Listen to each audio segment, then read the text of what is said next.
Oops. Hello, Year 3. We're on Lesson 5 for RE this half term, and today we're thinking about Christianity, and we're thinking about some things that Jesus said to his followers, Christians, about how they should treat their enemies.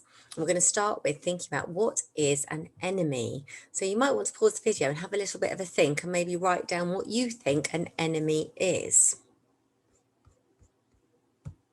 Now I've got some pictures of some enemies here, and we can see these are some enemies from films. So you might recognize this one over here. This is Maleficent from Sleeping Beauty. And she is the enemy of the prince and also of Sleeping Beauty. You might remember that she puts Sleeping Beauty into an enchanted sleep, and then she turns herself into a dragon, and she and the prince have a huge battle. So she is the prince's enemy. And she's also, you'd probably say she's a villain because she's quite bad, actually. We've got one of my favourite enemies here. He's really bad. This is Voldemort. He who must not be named from the Harry Potter stories. And this is a picture of him from the film. So he is Harry Potter's enemy. And also he probably definitely counts as a very bad villain. He does all sorts of terrible things. So you might say that he's Harry Potter's enemy. So they are fighting against each other. Down here, we've got, I wonder if you'll recognise these. These are Tom and Jerry. And these two are enemies through a whole series of films. They're always fighting each other. Actually, neither of them are really bad, but they both do bad things sometimes. But they're both actually, in some ways, they're both quite good and bad at times, but they are enemies because they're always fighting each other. You can see there's a mouse and a cat. So Jerry is always playing, that's Jerry the mouse, he's always playing tricks on Tom, and Tom is always trying to catch him and eat him. So all the films about Tom and Jerry show the battles that they have against each other as enemies. So an enemy is somebody that you disagree with, and you might be having an argument with or a fight with. But not all, doesn't, just because people are enemies doesn't necessarily mean that they're bad, although some of them you might think that they are. So an enemy is somebody that you're in conflict with, somebody you don't agree with, or somebody who might have upset you or hurt you, or you might have upset or hurt them. So that is an enemy. Now, Jesus, I'm just going to stop sharing this and go to somewhere else. Jesus told his followers some very unusual things about enemies. And we're just going to see, I'm just going to see if I can show you a little film that tells you a story about some of the things that he said. Let's see if I can find it. Here we go. Let's see, hopefully this is going to all make sense. Here we go.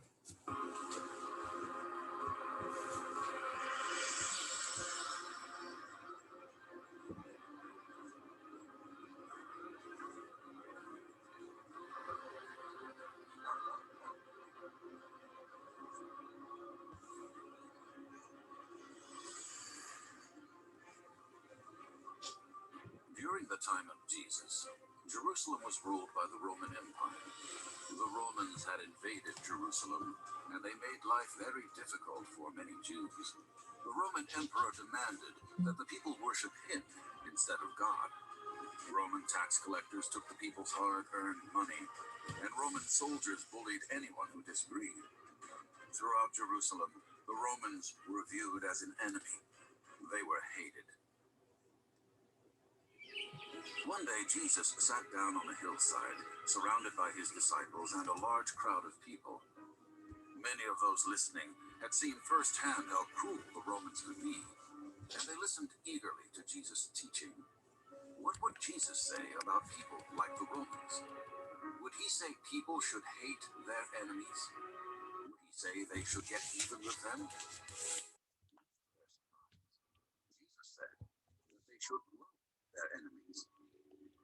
Jesus explained what this love looked like by giving some examples. First, he told the people, if someone slaps you on your right cheek, let them slap your left cheek as well. This would have been very difficult for the people to accept, but Jesus wanted everyone listening to understand something very important. Love doesn't take revenge. Love doesn't hurt others who have caused harm. Jesus gave the people a second example. If anyone brings you to court to take your shirt, let them have your coat as well. A person's outer coat was very important in Jesus' time. For example, the poor would use their coats as blankets to sleep in on cold nights. But Jesus wanted the crowd to understand that true love comes from a deep trust in God. Love will give away things of incredible value, even to those who don't deserve them. Next, Jesus said, "If a soldier demands that you carry his gear for a mile, carry it for 2 miles." According to their law, Roman soldiers could force people to carry their heavy gear for 1 mile. People hated having to do this, and they would never think of going an extra mile. But Jesus taught the crowd that love always serves others, even enemies, with a humble heart. Love always goes above and beyond, doing more than expected. Jesus was letting the crowd know that they should love others the way that God loves them.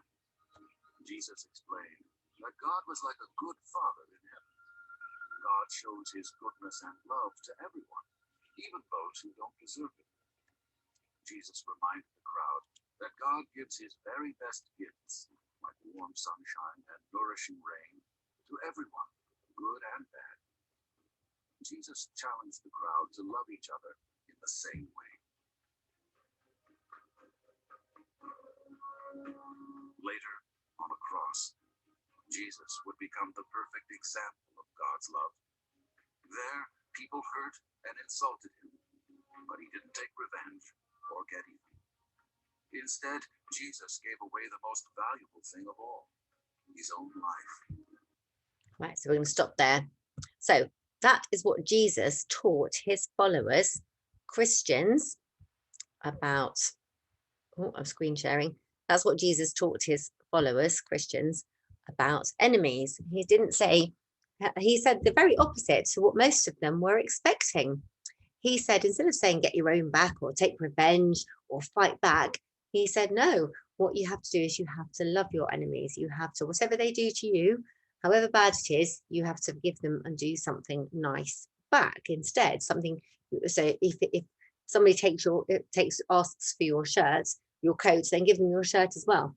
If somebody tells you to do something for them, even if you don't want to, do something extra.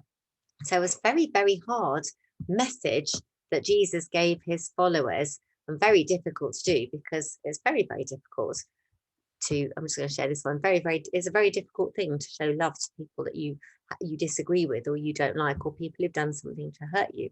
So that little film was just some of the Bible stories that show what Christians believe about Jesus's advice on how to deal with enemies. So don't get your own back, don't be horrible to them, but try and show love for them.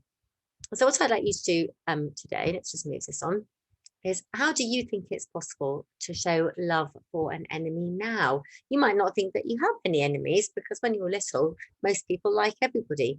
But it may be that you can think about a time when someone's upset you or made you angry or cross, hurt you or taken something away from you.